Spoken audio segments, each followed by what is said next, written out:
دیکھیے کتنے بڑے بڑے اکابر ہیں امت کے، جنید بغدادی، سری سختی، معروف کرخی. کیا آپ یہ سمجھتے ہیں کہ یہ عالم نہیں تھے؟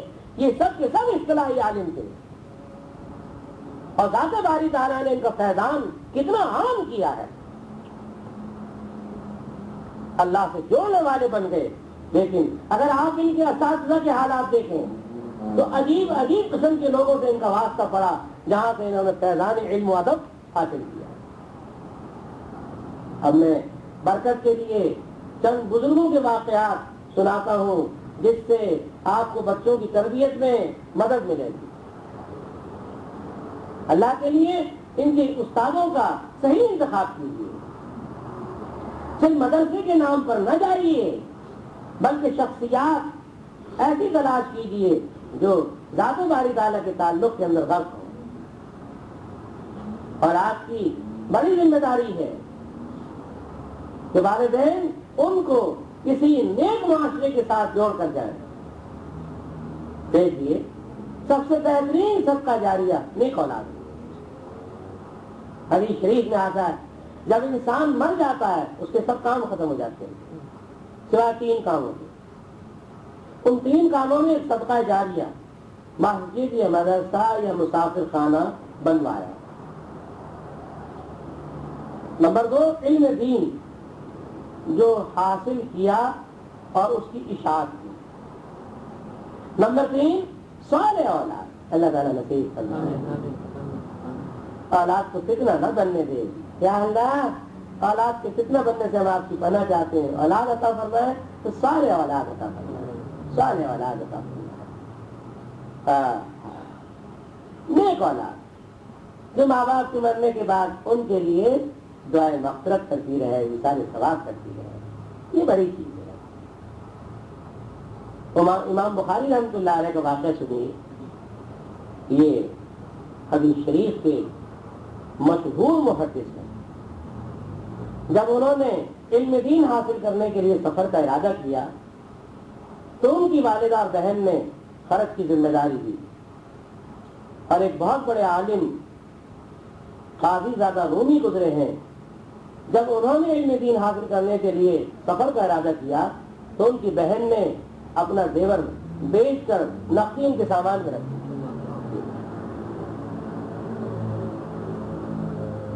ایک اور بڑے عالم دین گزرے ہیں امام ربیہ. ان کے باپ اسلامی حکومت کی فوج میں ملازم تھے.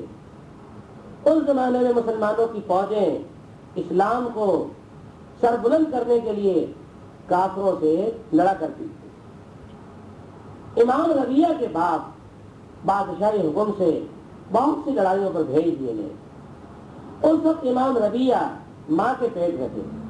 چلتے وقت امام ربیہ رحمۃ اللہ علیہ کے باپ نے اپنی بیوی کو 30,000 روپے 30,000 سونے کی گنیاں اشرفیاں دی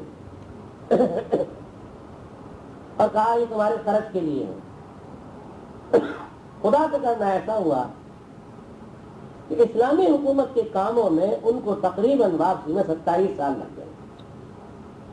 27 سال کے بعد ان کا جب وہ واپس آئے ظاہر ہے اس وقت تک ان کا بچہ عاقل بالغ جوان ہو چکا تھا. ان کے بچے کی ولادت کے بعد ان کی صالحہ بیوی نے اپنے بیٹے کی تربیت پر خاص توجہ کی اور اس کو علم دین پڑھایا اور حدیث شریف کا استاد بنوایا. یہاں تک کہ 27 سال کے عرصے میں وہ 30,000 اشرفیاں ماں نے اپنے بچے کو دینی تعلیم دلانے پر اور دیگر اخراجات پہ وہ خرچ کر دیا. 27 سال کے بعد امام ربیہ کے والد گھر واپس آئے. بیوی سے پوچھا کہ ان اشرفیوں کو کیا ہوا. ان کی بیوی نے کہا اطمینان رکھیے بہت حفاظت سے رکھی ہوئی ہے. پھر جب وہ مسجد میں گئے نماز پڑھنے کے لیے تو دیکھا کہ میرا بیٹا مسجد میں حدیث پاک کا درس دے رہا ہے اور حدیث شریف پڑھا رہا ہے اور دنیا اس کی شاگرد بنی ہوئی ہے. بہت بڑا مجمع تلامذہ کا موجود ہے. یہ فیضان حدیث جاری اور ساری دیکھ کر اپنے بیٹے سے خوشی کے مارے پھولے نہ سمائے اور گھر آئے. جب گھر آئے تو بیوی نے کہا میں ایک آپ سے بات پوچھنا چاہتی ہوں. 30,000 اشرفیاں اچھی ہیں یا مسجد میں آپ اپنے بیٹے کو استاد حدیث دیکھ کر آئے ہیں یا یہ نعمت بہتر ہے؟ شوہر دیندار تھا, اللہ والا تھا, نیک تھا. کہنے لگا علم حدیث کے آگے 30,000 اشرفیوں کی کوئی حیثیت نہیں. شوہر کا یہ جواب سن کر اس نیک بیوی نے کہا کہ وہ اشرفیاں میں نے اس نعمت کے حاصل کرنے میں خرچ کر ڈالی. شوہر نے نہایت خوش ہو کے کہا خدا کی قسم تو نے وہ اشرفیاں ضائع نہیں کی بلکہ وہ محفوظ ہیں. حضرت غوث پاک رحمت اللہ علیہ کو ساری دنیا کے مسلمان جانتے ہیں. انہوں نے جب کم عمری میں علم دین کے لیے سفر کرنے کا ارادہ کیا تو ان کی امی نے 40 اشرفیاں کرتے کی آستین میں بغل کے پاس سی دی تاکہ وہ کہیں گرے نہیں, اور وہ بغل میں چھپ گئی. اور بس یہی اشرفیاں ان کے پاس تھی, اور کوئی پونجی اور کوئی سرمایہ ان کے پاس نہیں تھا. حضرت غوث پاک رحمت اللہ علیہ کے والد فوت ہو چکے تھے. ان کی ماں کے دل میں دین کی بڑی عظمت تھی. اللہ تعالیٰ یہ عظمت میری بیٹیوں اور بہنوں کو بھی عطا فرمائے. کم عمر بچے کو دین کا علم سیکھنے کے لیے دور بھیجنے پر اپنے آپ کو راضی کر دیا, اور سب سے بڑا سرمایہ ان کے پاس صرف یہی 40 اشرفیاں تھیں. وہ اپنے بیٹے عبد القادر کو دے دی, اور ان کے پاس اللہ کے نام کے سوا کوئی چیز باقی نہ رہی. اور چلتے وقت اپنے بیٹے عبد القادر کو اللہ کے سپرد کیا اور نصیحت کی, بیٹا تم علم دین حاصل کرنے جا رہے ہو, بس میں ایک ہی بات تم سے کہتی ہوں, ہمیشہ سچ بولنا. اور یہ ایسا گر بتلا دیا کہ کامیابی کا حقیقتاً گر یہی ہے, سچ بولنا. جھوٹ کی تو بڑی ظلمت ہے. اور غوث پاک رحمۃ اللہ علیہ اپنی والدہ کی نصیحت گرا باندھ کر گھر سے نکلے اور یہ عزم کر لیا جائے کچھ بھی ہو جائے سچ بولوں گا. اور ایک قافلے کے ساتھ, اس زمانے میں علم کا مرکز بغداد تھا, بغداد کی طرف روانہ ہو گئے. راستے میں ڈاکو مل گئے جنہوں نے قافلے کو لوٹ لیا اور قافلے والوں کا سامان چھین لیا. ایک ڈاکو نے حضرت غوث پاک کا سامان بھی چھین لیا اور پھر پوچھا تمہارے پاس تو نقدی ہے؟ اب ان کی والدہ نے تو نصیحت کی تھی کہ ہر موقع پر سچ بولنا. حضرت شیخ عبد القادر جیلانی نے جواب دیا کہ ہاں میرے پاس نقدی ہے, 40 اشرفیاں ہیں. ڈاکو نے تلاشی لی تو وہ اشرفیاں نظر نہ آئی, کیونکہ وہ تو کرتے میں بغل کے نیچے سلی ہوئی تھی. ڈاکو یہ سمجھا کہ یہ لڑکا ہم سے مذاق کر رہا ہے. کہنے لگا لڑکے تم ہم سے مذاق کرتے ہو؟ حضرت شیخ نے فرمایا کہ میں مذاق کرنا نہیں جانتا, جی میں سچ کہتا ہوں کہ میرے پاس 40 اشرفیاں موجود ہیں. اس کے بعد اسے ڈاکو سے سوال و جواب ہوا. اس نے بھی جامع تلاشی لی, 40 اشرفیاں نظر نہ آئی, مذاق سمجھا, اور وہ حضرت غوث پاک کو ڈاکو اپنے سردار کے پاس لے گیا. سردار سے گفتگو ہوئی, باتوں باتوں میں ڈاکو کے سردار نے پوچھا کہ وہ اشرفیاں کہاں ہیں؟ تو آپ نے آستین اٹھا کر کہا دیکھو یہ سلی ہوئی ہے, یہ موجود ہے. حضرت غوث پاک نے فرمایا یہ آستین میں سلی ہوئی ہیں. ڈاکو کے سردار نے کہا کہ تم عجیب سیدھے آدمی ہو, ایسی پوشیدہ چیز, چھپی ہوئی چیز کو بھی ایسے بتلایا کرتے جیسے تم بتلا رہے ہو. حضرت غوث پاک نے فرمایا مسلمان کو ہمیشہ سچ بولنا چاہیے. وہ بھی کوئی مسلمان ہے جو جھوٹ بولے؟ اور پھر میری امی نے تو مجھے وصیت کی تھی کرتے وقت کہ تم ہمیشہ سچ بولنا. ایسے بھولے انداز میں تواضع کے ساتھ یہ بات فرمائی حضرت غوث پاک رحمۃ اللہ علیہ نے. تو اس سردار پر بہت اثر ہوا. ندامت سے ڈاکوں کے سردار نے سر جھکا لیا اور پھر اپنے تمام آدمیوں کے ساتھ جو ڈاکہ ڈالنے آئے تھے ان سے کہا ان کے ہاتھ پر توبہ کرو. دیکھیے ابھی نابالغ ہیں, چھوٹے سے ہیں حضرت غوث پاک رحمۃ اللہ علیہ, لیکن کرامت ظاہر ہو گئی. اور ان کے سردار نے کہا خبردار آئندہ تم نے یہ ناپاک پیشہ اختیار کیا اور سارے قافلے کا جو سامان تم نے لوٹا ہے وہ واپس کر دو. دیکھا سچ بولنے کی کیا برکت ہوئی. حضرت غوث پاک رحمۃ اللہ علیہ صاحب کرامت بزرگ ہوئے سچ بولنے کی برکت سے. اس زمانے میں بغداد مرکز اسلام تھا اور اس زمانے میں بغداد کو مدینہ الاسلام کہا جاتا تھا. وہاں بہت طرح بے مثال عالم دین بنے, عالم باعمل بنے اور ذات باری تعالیٰ نے ان کا فیضان ایسا جاری فرمایا کہ وہ سلسلہ قادریہ کے تاجدار ہیں اور ساری دنیا میں ان کا سلسلہ پھیلا ہوا ہے اور ان کی تعلیمات اور ان کی کتب اور کتب کے ترجمے سب جگہ پائے جاتے ہیں. لیکن یہ برکت کاہے کی ہے کہ ان کی والدہ نے ان کے باپ کے انتقال کے بعد اپنے بچے کو عالم دین بنایا اور نیکی کے راستے پر لگایا اور سچ کی تعلیم دی. انہوں نے ہمیشہ سچ بولا اور سچ بولنے کی برکت سے اللہ تعالیٰ نے حضرت غوث پاک کو کیا رتبہ عطا فرمایا. میرے حضرت فرمایا کرتے تھے ان کا بہت بڑا درجہ ہے, یہ غوث الثقلین ہے, یعنی انسانوں میں بھی غوث ہیں اور جنات میں بھی غوث ہیں اور ایسا بزرگ شاذ و نادر ہوتا ہے. غوث الثقلین ہے, انسانوں میں بھی غوث ہیں اور جنات میں بھی غوث ہیں. اور حضرت نے فرمایا کہ غوث کسے کہتے ہیں؟ غوث قطب العالم کو کہتے ہیں, قطب الاقطاب کو کہتے ہیں, یا قطب العالم کہہ لو یا قطب الاقطاب کہہ لو یا غوث کہہ لو. الحمدللہ ثم الحمدللہ ثم الحمدللہ تحدیث نعمت کے طور پر کہ ہم شکر میں ڈوب جائیں. صدہا علامات غوث کی حضرت نصیب امت کے اندر پائی گئی, صدہا علامات. اللہ کا شکر ہے کہ ہمیں ان علامات ان نشانیوں کا علم ہے. ہم نے دل کی آنکھوں سے نہیں بلکہ سر کی آنکھوں سے دیکھا.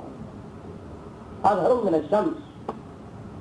اس لیے میں اس زمانے سے حضرت کے سامنے حضرت کی زندگی میں حضرت کے حدود پر میں نے قطب العالم لکھا. حضرت کی عادت تھی کہ جو چیز اضافی ہوتی تھی گول دائرہ بنا کر منع فرما دیا کرتے تھے, لیکن قطب الاقطاب اور قطب العالم کے اوپر تحریر موجود ہے کہ حضرت نے منع نہیں فرمایا. دیکھیے کوئی آدمی اگر کمشنر ہو اپنے ڈویژن کا اور ہم اسے کہیں کہ آپ کمشنر ہیں تو وہ کیا کہے گا کہ میں کمشنر نہیں ہوں. حضرت تھانوی رحمۃ اللہ علیہ سے کسی نے کہا کیا آپ مجدد ہیں؟ فرمایا احتمال مجھے بھی ہے, احتمال مجھے بھی ہے. اور اخیر میں صاف فرمایا کہ ذات باری تعالیٰ نے مجھے مجدد بنا کر بھیجا. ابتدا میں یہ فرمایا کرتے تھے احتمال مجھے بھی ہے. میں نے حضرت کے ایک والا نامے پر اور وہ میرے پاس بغیر لفافے کے محفوظ ہے کیونکہ وہ دستی خط تھا. میں حضرت کی خدمت میں حاضر تھا.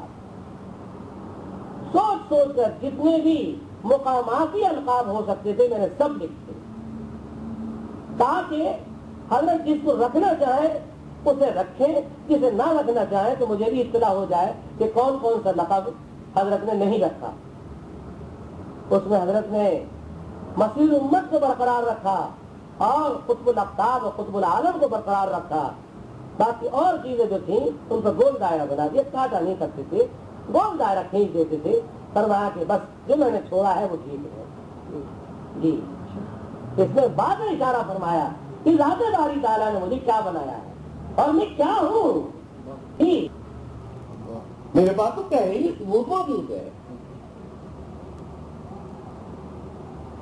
اس کے بعد میں نے وہ القابات جس پہ حضرت نے دائرہ کھینچ دیا تھا اور منع فرما دیا تھا ان کو استعمال نہیں کیا، البتہ جن کو چھوڑ دیا تھا، جن کی اجازت دے دی تھی اور اس میں اشارہ تھا کہ اللہ نے مجھے یہ منصب عطا فرمایا ہے، وہ ان کی زندگی میں بھی وہ القاب اور عادات استعمال کرتا رہا اور بعد میں بھی کر رہا ہوں اور جب تک زندہ ہوں کرتا رہوں گا۔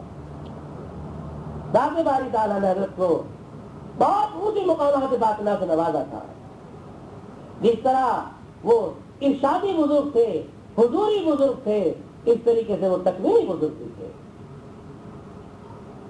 تو حضرت غوث پاک کے دستے مبارک پر سب ڈاکوؤں نے توبہ کی اور ہمیشہ کے لیے ڈکیتی اور چوری سے باز آئے اور قافلے کا سارا سامان واپس کر دیا۔ تو حضرت فرماتے ہیں دیکھا ایک بوڑھی ماں کی نصیحت کا اثر، اے میری بیٹی، اے میری بہن، خدا کے لیے تو اپنے بچوں کو اچھی نصیحت کر، یہ نہیں ابو آئے تو جھوٹ بولنا، توبہ توبہ توبہ، بات کو بدل دینا اور کیوں ہی سے غلط راستے پہ نہ ڈال، بری بات ہے، تیرے لیے بہترین سب کا جاری ہے، نیک اولاد ہے، اس کو سچائی کے راستے پہ ڈال، جھوٹ بولنے سے بچا۔ میری حضرت نے فرمایا بچے میں جو بگاڑ کی ابتدا ہوتی ہے وہ جھوٹ سے ہوتی ہے، جھوٹی ماں بھی خراب، یہ حضرت کے الفاظ ہے، جھوٹا باپ بھی خراب، جھوٹی بیوی بھی خراب، جھوٹی اولاد بھی خراب۔ حدیث شریف میں آتا ہے جب آدمی جھوٹ بولتا ہے نا، صریحاً جھوٹ بولتا ہے، تو ایسا تعفن پھیلتا ہے، ایسی بدبو پھیلتی ہے کہ 1 میل دور تک ملائکہ رحمت چلے جاتے ہیں، جھوٹے کو چھوڑ جاتے ہیں۔ وہ پرانا میل جو تھا سمجھے 2 کلومیٹر ہو گئے اس کے، اتنی دور تک فرشتے چلے جاتے ہیں گھن کھا کر۔ مجھے یاد ہے حضرت شیخ الحدیث مولانا محمد زکریا صاحب مہاجر مدنی ساتھی بقی وہ کیسے لوگ تھے ہمارے اکابر، اللہ نے دنیا والوں کو دکھا دیا کہ دیکھو اس درجے کے یہ مقبول ہے، ظاہرہ مراتب بھی اللہ نے دکھا دیے ان کے، بقی شریف کی سکونت اللہ نے قیامت تک کے لیے ان کو عطا کروائی۔ یہ ہے نیشنلٹی، یہ ہے شہریت۔ وہ کس شہر جتنے ناز کرتے ہو، ہمارے ملک کا پاسپورٹ ایسا ہے کہ آن ارائیول ویزا مل جاتا ہے، جانے دو اس بات کو، دعا کرو کہ بقی کی مٹی نصیب ہو جائے، اصل چیز یہ ہے تو اس میں خاتمہ ہو جائے۔ میرے حضرت کے الفاظ، سب سے اعلیٰ مٹی بقی کی، سب سے آسان موت شہادت، چاہے نصیب نہ ہو لیکن دعا مانگتے رہو، چاہے نصیب نہ ہو لیکن دعا مانگتے رہو کہ اللہ سب سے اعلیٰ مٹی بقی کی اور سب سے آسان موت شہادت کی نصیب کرنا۔ میرے حضرت فرمایا کرتے تھے 3 سال تک کوئی مسلمان شہادت کی تمنا نہ کرے تو اس کے اندر عملاً نفاق پیدا ہو جاتا ہے۔ 3 سال تک اگر وہ شہادت کی دعا نہ کرے، تمنا نہ کرے، جستجو نہ کرے، اس کے اندر نفاق پیدا ہو جاتا ہے، عملاً نفاق پیدا ہو جاتا ہے۔ آج ہمارے اندر الحمدللہ کوئی اعتقادی منافق نہیں ہے، باجی فرماتے ہیں اعتقادی منافق کافی ہوتا ہے، ہاں عملی نفاق تو موجود ہے، عملی منافق موجود ہے، اور یہ کھوٹ پیدا ہوتا ہے شہادت کی تمنا جستجو نہ کرنے سے۔ اور خالد بن ولید نے تو کم کوشش کی تھی، سر سے لے کے پیر تک اس سیف اللہ کا کوئی حصہ بچا جہاں دشمن کی تلوار اور تیر اور نیزے نہ لگے ہوں، لیکن موت کہاں آئی؟ بستر پر۔ لیکن حضرت فرمایا کرتے تھے کوئی معمولی بات ہے کہ اللہ کی تلوار ان کو قرار دیا گیا، حضور صلی اللہ علیہ وسلم نے سیف اللہ فرمایا، چاہے بستر پر موت آئے لیکن اپنی ہی تو کوشش کرے کہ اللہ کے راستے میں قبول کر لیا جاؤں، لیکن بزرگوں کے مشورے نہ بھاگے۔ ایک مرید ایک پیر کے پاس آیا، ابا جی نے سنایا، کہا حضرت فلاں جگہ جہاد ہو رہا ہے، آپ مجھے اجازت دیجیے تاکہ میں اس جہاد میں شریک ہو جاؤں اور مقام شہادت حاصل کروں۔ انہوں نے کہا بھائی میں کبھی تجھے اجازت نہیں دوں گا، تو روز روز کی مجاہدوں سے تنگ آ کر ایک دفعے کو اپنے آپ کو ختم کرانا چاہتا ہے، میں تو روزانہ کا سلسلہ مخالفت نفس سے جاری رکھوں گا۔ جی سب جگہ جہاد فرض نہیں ہوا کرتا، کہیں فرض ہوتا ہے، کہیں واجب ہوتا ہے، کہیں مستحب ہوتا ہے، کہیں مباح ہوتا ہے، لہٰذا کہیں بھی دنیا میں جہاد ہو رہا ہو آپ دعاؤں کے ذریعے چندے کے ذریعے اس کو شمولیت کر سکتے ہیں اور ذات باری تعالیٰ چاہیں تو بغیر جہاد کے مدینہ الرسول نے عمر فاروق کو شہادت کا درجہ دے دیں عثمان غنی کو شہادت کا درجہ دے دیں. دیکھ لیجیے حضرت صدیق اکبر کے بعد عمر فاروق بھی شہید ہوئے. کہاں ہوئے بھائی؟ مدینے میں. عثمان غنی بھی شہید ہوئے. کہاں ہوئے؟ میدان جہاد میں, گھر میں. آپ مانگیے تو صحیح, وہ چاہیں تو گھر بیٹھے ایسی صورت پیدا فرما دیں تو مقام شہادت تو شہادت کبریٰ آپ کو نصیب ہو جائے. شہادت کی تمنا رکھنا ایمان کا تقاضا ہے. تو دیکھیے پوری ماں نے کیسی نصیحت کی. تو جھوٹا شوہر بھی خراب, جھوٹی بیوی بھی خراب, جھوٹی اولاد بھی خراب. توبہ توبہ, جھوٹ کی بڑی ظلمت ہے, اس سے بچنا چاہیے. ہم آج یہ کر رہا تھا کہ شیخ کے والے مولانا محمد یحییٰ صاحب رحمۃ اللہ علیہ ثم رحمۃ اللہ علیہ ثم رحمۃ اللہ علیہ خاتم خاص ہے ابو حنیفہ عصر حضرت گنگوہی. کسی نے کہا کسی مسلمان کے بارے میں کہ جی وہ بنا آدمی جو جھوٹ بولتا ہے. مولانا محمد یحییٰ صاحب کا نے سر پکڑ لیا. نہ بھائی نہ, میں کبھی یقین نہیں کروں گا مسلمان ہو اور جھوٹ بولے. یحییٰ کی سمجھ میں نہیں آتا. جی پاکستان بننے سے پہلے ہمارے 55 کی بات ہے کہ حاجی کے استقبال کے لیے علی گڑھ کے اسٹیشن پر اور بمبئی کی بندرگاہ پہ ہندو جایا کرتے اور ہر سال یہ بات سننے میں آتی تھی کہ اس دفعہ حاجیوں کی زیارت کر کے اتنے ہندو مسلمان ہو گئے. اور یہ ہمارے بالکل بچپن کی بات ہے 42, 43, 44, 45 کی کہ ہندو میں جب کوئی اختلاف ہوتا تھا تو ہندو یہ کہتا تھا کہ بھائی میں تو تمہاری بات کا اعتبار نہیں کرتا. ہندو سے کہتا تھا میاں بھائی سے فیصلہ کراؤں گا, میاں بھائی سچ بولتا ہے. میاں بھائی سے مراد مسلمان. ہمارے یہاں علی گڑھ کے علاقے میں ہندو مسلمانوں کو میاں بھائی کہا کرتے تھے. میں تو میاں بھائی سے فیصلہ کراؤں گا, تم جھوٹ بولتے ہو, میاں بھائی سچ بولتا ہے. تو کسی مخصوص میاں بھائی کو نہیں بلایا جاتا تھا بلکہ ایک راہگیر مسلمان کو بلا کر ہندو فیصلہ لیتا تھا. میاں بھائی ذرا بات سننا, ہماری ان کی یہ بات کر رہی ہے, یہ بتا دو کہ صحیح بات کون سی ہے. اتنا اعتماد تھا. ہے میرے مسلم بھائی, پیارے بھائی, تو نے اپنے اعتماد کو ٹھیس لگائی. بڑا دل جبتا ہے. بمبئی کے کسٹم کلکٹر نے کہ حاجیوں کو انتہائی مہربان, یہاں تک کوشش کرتا تھا کہ جتنا ہو سکے بغیر ڈیوٹی کے ان کا سامان نکل جائے. وہ ریٹائرڈ ہونے سے پہلے بڑا ظالم ہو گیا, کسی حاجی کو چھوڑتا ہی نہیں تھا. کسی نے پوچھا کہ لالا جی پہلے تو آپ کی یہ حالت تھی, اب یہ حالت ہے, فرمایا کیوں نہ ہو, میں نے اپنی آنکھوں سے حاجی کے گلے میں قرآن پڑا ہوا دیکھا ہے اور اب میں حاجی کے گلے میں ٹرانسسٹر دیکھتا ہوں. وہ ٹرانسسٹر جو ٹیلی ویژن کے لیے اللہ نے, اس نے کہا اللہ نے میرے دل کو صاف کر دیا ہے کہ وہ حاجی جو قرآن گلے میں لٹکا کے جاتا تھا, قرآن لٹکا کے لاتا تھا. بڑے افسوس کی بات یہ ہے کہ میں نے قرآن کے جزدانوں میں, بستوں میں بجائے قرآن کے ٹرانسسٹر نکالے ہیں. لہٰذا میرا جی نہیں چاہتا کہ ان کی کوئی رعایت کی جائے. دیکھا, جب انسان گناہ کرتا ہے نا تو ذات باری تعالیٰ حدیث شریف میں آتا ہے حکام کے قلوب کو عقوبت کی طرف پھیر دیتے ہیں, تشدد کی طرف پھیر دیتے ہیں. حدیث شریف میں آتا ہے کہ رحمان کی 2 انگلیوں کے مابین حکام کے قلوب ہیں. جب اطاعت کی جاتی ہے تو ان کے قلوب کو ذات باری تعالیٰ نرم کر دیتے ہیں, اور جب نافرمانی کی جاتی ہے, جھوٹ بولا جاتا ہے, حکام کے قلوب کو سخت کر دیتے ہیں. اعمالکم اموالکم بخاری شریف میں ہے, جیسے تمہارے عمل ویسے تمہارے حکام. جیسے حکام ہمارے اوپر مسلط ہیں, یاد رکھیے یہ ہمارے اعمال کا عکس. سچ کو اختیار کیجیے, بچوں کو سچ بلوائیے, بیوی کو سچ بلوائیے, بیوی بھی شوہر کو سچ بلوائے, سچ کی تعلیم ہو. اپنے بچوں کے لیے اللہ والے اساتذہ کا انتخاب کیجیے, اللہ والوں سے جن کا تعلق ہو اور خاصان خدا کا دامن جن کے ہاتھ میں ہو. دیکھ لیجیے سچ بولنے کی برکت سے ڈاکوؤں کے سارے ڈاکوؤں کو توبہ کی توفیق ملی حضرت غوث پاک کے سچ بولنے سے, اور سارا سامان واپس کر دیا. اور پھر غوث پاک رحمۃ اللہ علیہ کتنے بڑے جید عالم اور مسلمانوں کے رہنما بنے، اور اللہ نے ان کی بزرگی ولایت کو اتنی شہرت عطا فرمائی کہ آج دنیا میں تعارف کی ضرورت نہیں۔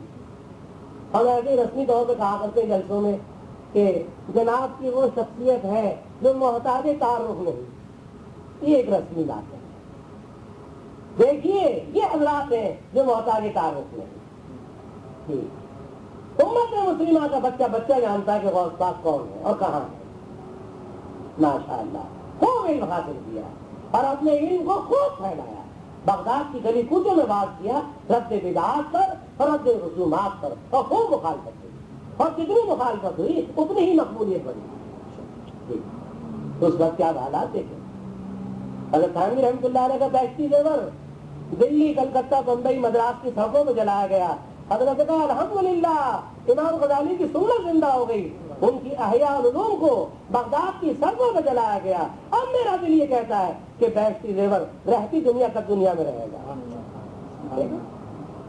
اللہ تعالیٰ ہمیں اولاد کے حقوق ادا کرنے کی توفیق عطا فرمائے اور ہمیں اس بات کی توفیق دے ہم ابتدا ہی سے آغوش مادر سے کہ ماں کی گود بہترین درسگاہ، بہترین تربیت گاہ ہے، شروع ہی سے بچے کی تربیت پر توجہ دیں اور اس سلسلے میں اللہ کے مقبولوں سے مشورہ لیں، اور جو اس وقت باتیں عرض کی گئی ہیں ان باتوں پر بھی ہم غور کریں کہ رشتہ کرنے سے لے کر اب بچے کی تعلیم و تربیت تک والدین کے اوپر کیا کیا ذمہ داریاں عائد ہوتی ہیں۔ یاد رکھیے علم دین آپ پڑھوائیے اور روزی کے مسئلے کے اندر پریشان ہونے کی ضرورت نہیں ہے۔ میں آپ سے قسم کھا کے کہتا ہوں اور یقین کرانے کے لیے قسم سے بڑھ کر کوئی ذریعہ نہیں ہے، خدا کی قسم اہل دین کو اہل دنیا سے بہتر روٹیاں ملتی ہیں۔ میرا عقیدہ ہے، میرا ایمان ہے کہ اہل دین کو اہل دنیا سے بہتر روٹیاں ملتی ہیں۔ جس کا جی چاہے آزما کر دیکھ لے، آزمائش شرط ہے۔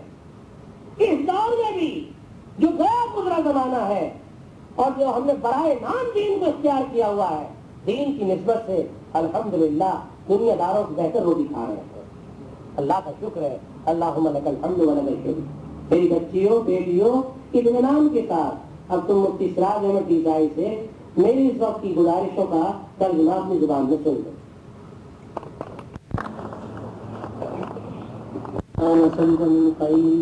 ما سألك منه نبيك محمد صلى الله عليه وسلم ونعوذ بك من شر ما استعاذ منه نبيك محمد صلى الله عليه وسلم وأنت المستعان وعليك البلاغ ولا حول ولا قوة إلا بالله۔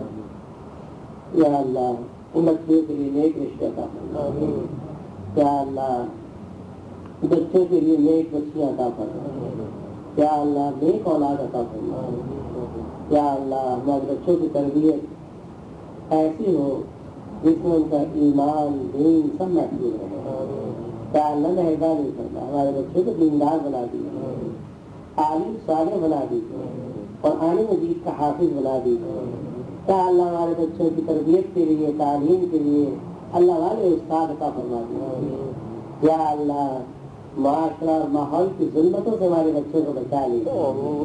یا اللہ اپنے مقبولوں کی صحبت نصیب فرما، یا اللہ اپنے ولیوں کی صحبت عطا فرما، یا اللہ رزق حلال عطا فرما، صدق مقال عطا فرما، یا اللہ رزق حلال اور صدق مقال غافر کشادہ سب کو نصیب فرما۔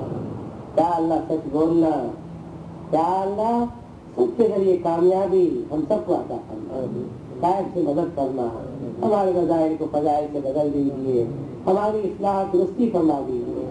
یا اللہ ہماری مدد فرما، یا اللہ ہر حال میں ہماری